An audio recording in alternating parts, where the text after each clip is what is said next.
हे सगळ्या शेतशहरात आमच्या पुऱ्या भागात सरी अळीचा प्रादुर्भाव झाला. म्हणून या शेतासाठी आम्ही शेतात उभे राहिलो. मग इथून आता हे अळी म्हणजे पुष्कळ अशी आरमान झाली अळी वावरात. हे हळद, तूर, सोयाबीन सर्व अळीने खाऊन टाकलं, वाळून गेलं सगळं. आता याच्या पुढं काय विलाज करावं आमचा काही विलाज चालेना.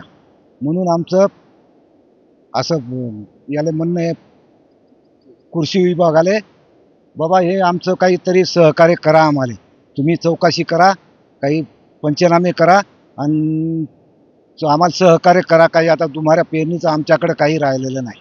या शेतामध्ये आजूबाजूच्या परिसरामध्ये ह्या हुमण्या अळीचा प्रादुर्भाव झालेला आहे. या सोयाबीन आणि तूर या पिकाचं पूर्णपणे नुकसान होऊन हे पीक पूर्णपणे वाळून जात आहे. तरी कृषी विभागाने याची दखल घेऊन पंचनामे करावेत आणि या दुबार पेरणीचे जर संकट ओढवलेलं आहे, तरी या शेतकऱ्याचे हाल होत आहेत दुबार पेरणीच्यामुळे. म्हणून आर्थिक सहाय्य करावे. पांडुमरा या गावामध्ये हुमणी अळीचे 100% प्रादुर्भाव जाणवत आहे आणि हे पीक 100% नष्ट झालेले आहे. शासनाने त्वरित याचे पंचनामे करून दुबार पेरणीचे संकट आमच्या शेतकऱ्यावर पसरत आहे. तर शासनाने दुबार पेरणीसाठी आर्थिक सहाय्य करावे. सोयाबीन आणि तूर आणि हळद या पिकामध्ये 100% हुमणी अळी यावर्षी आलेली आहे आणि पूर्ण पांढरे मुळे नष्ट करत आहे. त्यामुळे शेतकऱ्याचे नुकसान होत आहे. शासनाने पीक वाळून जात आहे. शासनाने त्वरित पंचनामे करून त्याची पाहणी सविस्तर करावी.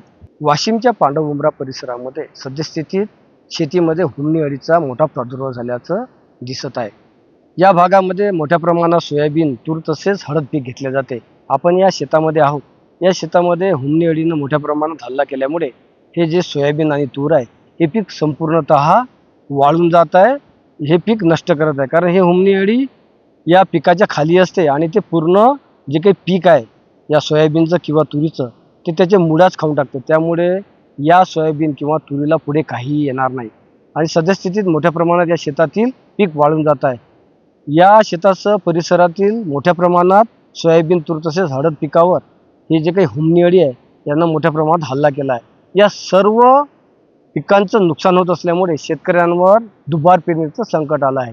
यासाठी या जे काही हुमणी अळीमुळे नुकसान होत आहे या हुमणी अळीच्या नुकसानीमुळे या शेतकऱ्यांच्या सगळ्या पिकांची पंचनामे करून नुकसान भरपाईची गरज आहे. तेव्हाच या शेतकऱ्यांना जे काही पेरणी करायची आहे ते पुन्हा करणं शक्य होईल.